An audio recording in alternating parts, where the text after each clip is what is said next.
Hello friends, आज हम आप सबके लिए लाए हैं मोदू नॉवल का पार्ट 36। जब मेरी माँ ने जो जुनमाओं से शादी की थी तब वो प्रेग्नेंट थी। मैं उनके पुराने हस्बैंड का बेटा हूँ। उन लोगों ने सबको कहा कि मैं प्रीमेच्योर पैदा हो गया था। जो हुआजिन बिटरली हंसता है। बाहर वालों को लगता है जो जुनमाओ एक महान इंसान थे। मिस्टर फई, मुझे नहीं लगता कि आप भी ऐसा ही सोचते हो। फिर तो थोड़ा सरप्राइज्ड होकर देखता है। ओह, मैंने सुना था कि ओल्ड मिस्टर फेई ने अपनी वाइफ के मरने के बाद दोबारा शादी नहीं की थी। जो हुआजिन ने फेईदू के एक्सप्रेशन का गलत मतलब निकाला। अपना मजाक उड़ाकर उसने कहा, क्या ये सब समझना आपके लिए मुश्किल है? तो आप कह रहे हो कि आपने पैटर्निटी टेस्ट कराया था? जो हुआजिन श्रग करता है। क्या जरूरत है? मैं बचपन से ही जानता था कि मैं उस आदमी का बेटा नहीं हूँ। वो खुद तो जानते थे ना। नहीं तो वो खुद टेस्ट कराते। मैं उनको जानता हूँ। हुआइसिन उनका अपना सगा बेटा है। फिर भी उनको उसकी कोई परवाह नहीं थी। मेरी बात तो भूल ही जाओ। अब हंसोगे, पर उन्होंने मुझे जहर नहीं दिया। ये भी एक शतरंज की चाल है। फेदू के हाथ अभी भी कांप रहे थे। बॉटल का ढक्कन खोलने में उसे बहुत जोर लगाना पड़ा।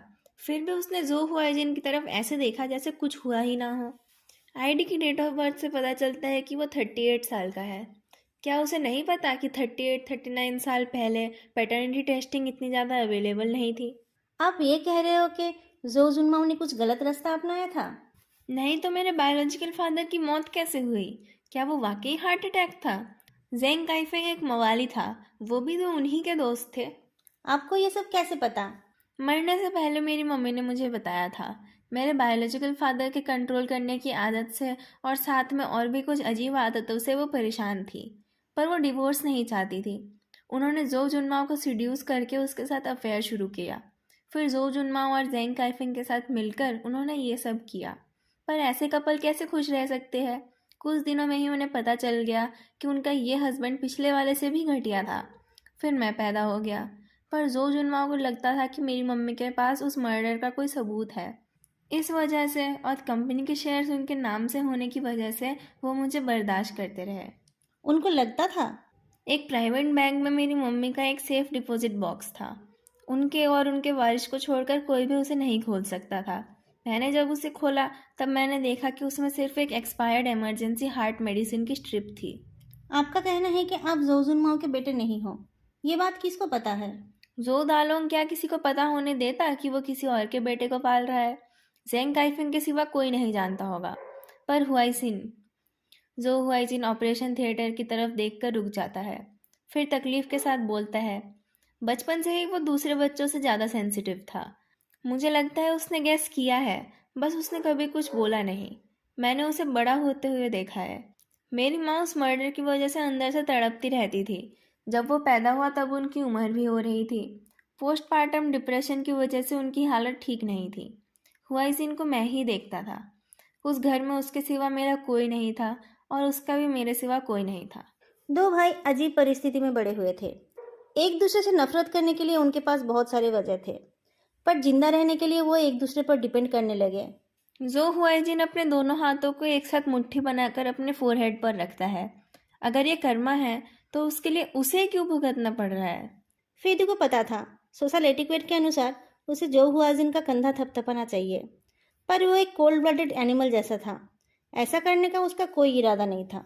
जो हुआइजिन को अच्छे से देखकर फेदू बोलता है, आपने कहा हुआइजिन ही उनका एकलौता बेटा है, तो आप जानते हो यांगबो का उनसे कोई रिश्ता नहीं है। आप लोगों ने ऑलरेडी इन्वेस्टिगेशन कर लिया है। पुलिस तो बहुत फास्ट है। जो हुआजिन अपने इमोशंस को कंट्रोल करके बोलता है। यंग वो एम्बिशियस है पर कैपेबल नहीं।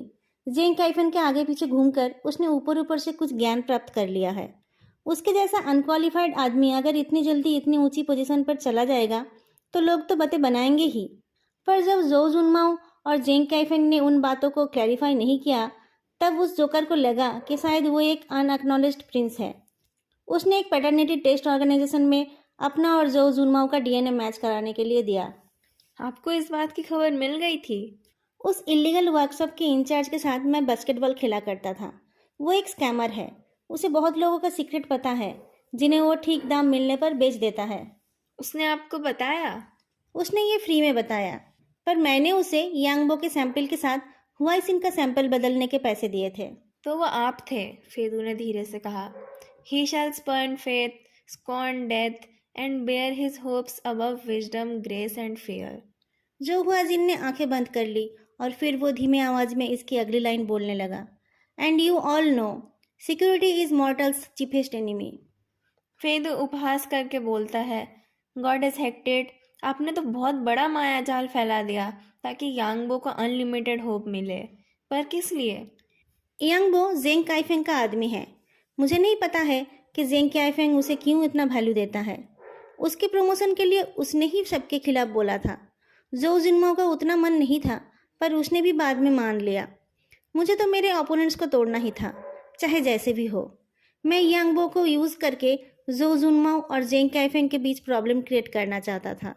मेरा मेथड अच्छा नहीं था, पर मैंने कोई क्राइम नहीं किया है ना। प्रेसिडेंट जो, ये डिसाइड करने का हक मुझे नहीं है। आपने फालतू में पुलिस के रिसोर्सेज को वेस्ट किया है। देखते हैं कार क्रैश के इन्वेस्टिगेशन से क्या मिलता है। मैंने ये नहीं सोचा था कि जो जुनमाओ कार एक्सीडेंट से मर जाएंगे। मैं तो बस यांगबो को प्रोवोक करना चाहता था, पर मुझे मेरा प्लान चेंज करना पड़ा। आपने इस मौके का इस्तेमाल करके जेंग काइफेंग के खिलाफ पुलिस इन्वेस्टिगेशन शुरू करा दिया और यांगबो को भी बर्बाद कर दिया, पर आपको नहीं लगा कि इससे जो क्लैन का बहुत बड़ा नुकसान होगा? आपको तो बस एक खंडहर ही मिलेगा। जो क्लैन का जो तो जो जुनमाओ से ही है, ये उनका ही पार्ट है। मैं उनके इमेज को डिस्ट्रॉय करना चाहता था, बाकी सब तो बस मोह माया है। मिस्टर फे, अगर आपके मन में बचपन से एक सुई चुभी हुई हो, क्या आप रास्ते पर आ जाने के डर से उसे उखाड़ोगे नहीं? हम जैसे लोगों के लिए पैसा ही सब कुछ नहीं है। मन में चुभी हुई सुई की बात सुनकर बॉटल के ऊपर फेदू का हाथ टाइट हो गया। तभी कुछ मेडिकल स्टाफ प्लाज्मा लेकर जल्दी से ऑपरेशन थिएटर की तरफ जाते हुए दिखाई दिए। डॉक्टर, मेरा छोटा भाई, एक नर्स ने कहा, हम पूरी कोशिश कर रहे हैं। जो हुआइजिन के पैर डगमगा गए। फेदू ने उसकी कोहनी पकड़ ली। मिस्टर जो, क्या हुआइजिन भी आपके लिए मोहमाया है? जो हुआइजिन को देखकर लगा जैसे किसी ने उसके पूंछ पर पैर रख दी हो, पर फेदू चुप नहीं हुआ। उसको पता चल गया था कि ये सब आपने और आपके हेंचमैन हु जेन्यू ने मिलकर किया था, पर उसने मुंह नहीं खोला, बल्कि उसने आप लोगों के साथ कोऑपरेट करा। आप जानते हो उसने क्या कहा था? उसने कहा था कि उसे आप लोगों का बिजनेस समझ नहीं आता है, वो बस आपको सेफ देखना चाहता था। बाद में उसने इस किडनैपिंग का ब्लेम भी अपने ऊपर लेना चाहा। मैं आपसे एक बात पूछना चाहता हूँ। आपने इतनी देर से एक राजकुमार की प्रतिशोध की कहानी सुनाई, पर आपने उस लड़की के बारे में कुछ नहीं बोला जिसने छुरी से अटैक किया। आपको शायद पता है कि वो क्यों इतने गुस्से में थी। तभी ऑपरेशन थिएटर का दरवाजा खुल गया तो फेदू की बात अधूरी रह गई। जो हुआजिन डरे हुए नज़रों से बाहर आते हुए डॉक्टर्स की तरफ देखता रहा। फेदू का फ़ोन अचानक वाइब्रेट करने लगा तो उसने फ़ोन निकाल कर देखा कि लुओवंजो ने मैसेज करके डोंग जियाओचिंग की मौत की खबर दी थी। फेजू ने तुरंत कॉल बैक किया, आप ठीक हो? लुओवंजो के आसपास बहुत शोर हो रहा था। उसके जवाब देने से पहले ही फेदू के सामने जो हुआजिन जमीन पर गिर गया। डॉक्टर ने कहा, आई एम सॉरी मिस्टर जो। डोंग जियाओचिंग की बॉडी के चारों तरफ पुलिस कार्स का एक सर्कल बन गया था। सर्वेलेंस कैमरा में पूरा इंसिडेंट देखा जा रहा था। कार ड्राइवर ने अपने आप को पूरी तरह से कवर कर रखा था। उसका बाल भी नहीं दिख रहा था। जैसे उसने वो काम किया, उसे देखकर लग रहा था कि वो एक्सपीरियंस्ड है। लुओवेंजो को जहाँ चोट लगी थी वो जगह सोयल हो चुका था, पर शायद कोई हड्डी नहीं टूटी थी। फुटेज में उसको चोट लगते देख उसके कॉलिग्स ने उसे चेकअप कराने के लिए कहा। पर लुओवेंजो उस टाइम गुस्से से आग बबूला हो रखा था। उसे लग रहा था अगर वो अपने आप को कंट्रोल नहीं करेगा तो उसके गुस्से से तबाही मच जाएगी। उसने डोंग फैमिली के मेंबर्स के सोशल रिलेशनशिप को दोबारा इन्वेस्टिगेट करने का ऑर्डर दिया। कैप्टन लुओ, आपके हाथ से खून निकल रहा है, आप बैंडेज करा लीजिए। सेकेंड टाइम ये बात सुनकर लुओवेंजो फूट पड़ा। दिन दहाड़े मर्डर करके वो गायब हो गया और तुम लोग मेरी तरफ देख रहे हो। पूरी जगह पर सन्नाटा छा गया। जो यंग डॉक्टर उसको देखने आया था वो उसका रोर सुनकर इतना डर गया कि अच्छे से सांस भी नहीं ले पा रहा था। लुओवेंजो ने जल्द ही अपने आप को कंट्रोल कर लिया और फिर रिलैक्स्ड वॉइस में कहा, सॉरी, मैं आप लोगों पर गुस्सा नहीं हूँ। उसने मेरे सामने मर्डर किया और मैंने उसे जाने दिया। मैं अपने आप पर गुस्सा हूँ और आप लोगों पर गुस्सा निकाल दिया। बॉस, ये आपकी गलती नहीं है, उसे कौन रोक पाता। आप ठीक हो, यही बड़ी बात है। लुओवेंजो ने मुस्कुराकर कहा, उसने अपने आप को पूरा कवर कर रखा था, तो वो कार का इन्फॉर्मेशन हमें कैसे दे सकता है? मुझे लगता है। उसकी बात पूरी होने से पहले ही खबर मिलती है कि कार की ओनर एक वाइट कॉलर वर्कर है। वो आज एक प्रोफेशनल क्वालिफिकेशन एग्ज़ाम दे रही है। लेट होने की वजह से उसने अपनी कार को इलीगली पार्क कर दिया था। चालान से बचने के लिए उसने ऐसी जगह चुनी थी जहां कैमरा नहीं था। उसकी कार चोरी हो गई थी, उसे ये बात पता ही नहीं थी। तब तक उस कार का भी पता लग गया। वो कार टूटी फूटी हालत में एक बंद फैक्ट्री के सामने पड़ी थी। टेक्नीशियन लोग आपस में बात कर रहे थे। कितना बुरा हाल है, क्या ये ठीक हो सकता है? ठीक कराकर क्या होगा? कौन इस कार को चलाना चाहेगा जिससे किसी को मारा गया हो? पर ये कार सस्ती नहीं है। क्या इसकी मालकिन अमीर है? मुझे नहीं लगता। वो अच्छी जॉब पाने के लिए टेस्ट देने गई है। मैं इस गाड़ी का मालिक होता तो मैं पागल हो जाता। कितनी मुश्किल से तो एक आम आदमी एक घर बनाता है या फिर एक कार खरीदता है। बरसों की मेहनत को किसी ने एक पल में डिस्ट्रॉय कर दिया। पर वो किसके पास रोएगी? वो लड़की जो एक मांस का ढेला बन गई है, उससे तो ये लकी ही है। एक कार खोना तो मर जाने से अच्छा ही है। डोर्स और कोर्टयार्ड्स के लॉक्स तो शरीफ लोगों के लिए होते हैं। बदमाशों को तो उससे रोका नहीं जा सकता। सारे लॉज एंड रेगुलेशंस भी ऑनेस्ट और डिसेंट लोगों के लिए ही है। लोरेंज एक पुलिस कार में बैठकर सिगरेट जलाता है और एक बोतल से अपने चोट पर पानी डालता है। फिर वो सबको इन्फॉर्म करने लगता है। फेदू शायद हॉस्पिटल में जो हुआ है जिनसे कुछ कन्फेस कराने की कोशिश कर रहा है। फ़ोन करके उसे डिस्टर्ब ना करके उसने उसे बस एक मैसेज कर दिया। उसने एक्सपेक्ट नहीं किया था कि फेदू तुरंत कॉल बैक करेगा। फेदू का सवाल सुनकर उसने धुएं का एक रिंग छोड़ा। मेरा क्या होगा? फेदू एक पल के लिए चुप हो गया। फोन के उस पार से उसकी सांसों की आवाज़ सुनकर लोरेंज से पता नहीं क्यों शांत हो रहा था।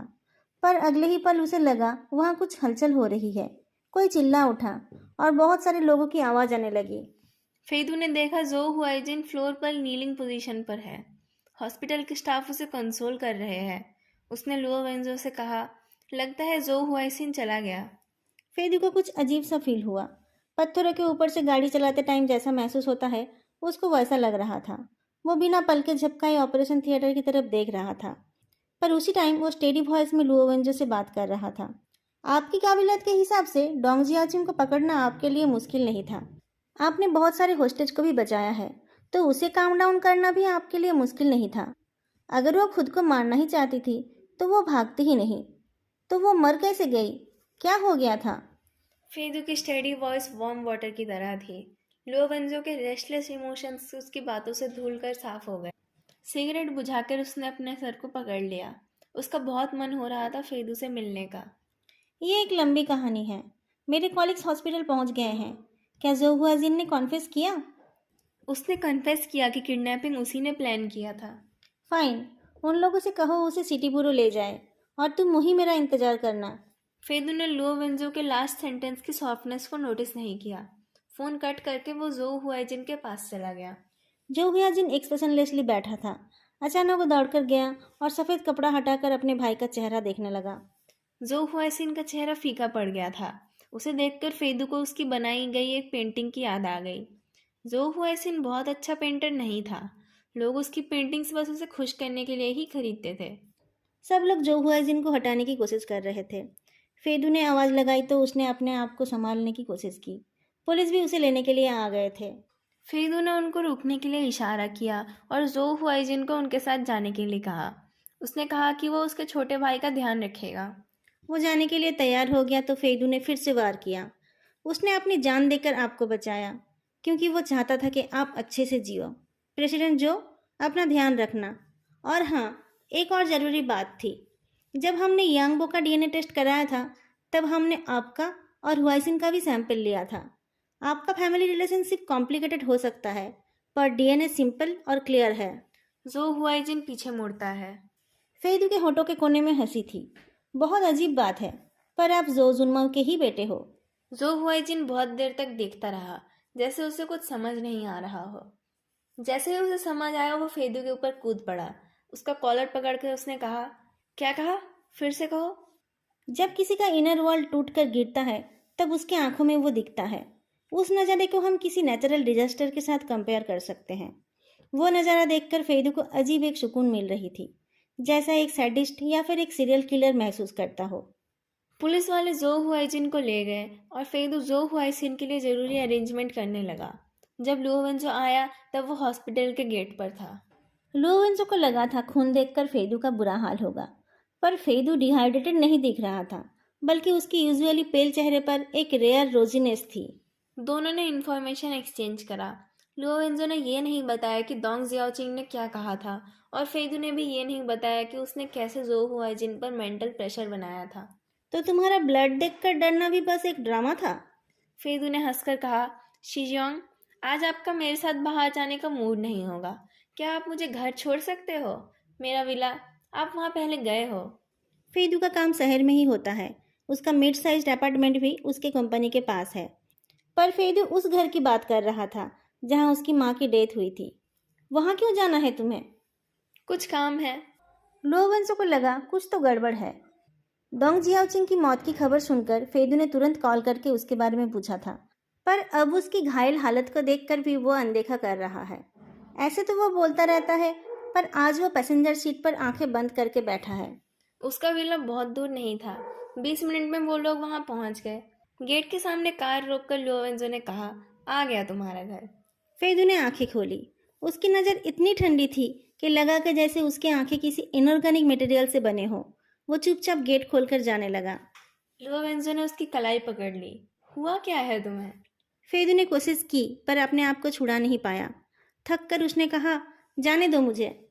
लोवेंजो जितना देख रहा था उसे उतनी ज़्यादा चिंता हो रही थी। उसने उसे छोड़ दिया। पर जैसे ही वो कुछ बोलने गया, उसे ड्राइवर के सीट पर प्रेस कर दिया गया। लोवेंजो की पीठ की चोट झनझनाने लगी। उसे सीट के ऊपर पिन करके एक जोड़ी ठंडी होठों ने उसकी सांसें रोक ली। दोस्तों, आज के लिए इतना ही। वीडियो कैसी लगी बताना मत भूलना, और साथ में वीडियो को लाइक और चैनल को सब्सक्राइब करना भी मत भूलना। फिर मिलेंगे अगली वीडियो में। तब तक के लिए बाय।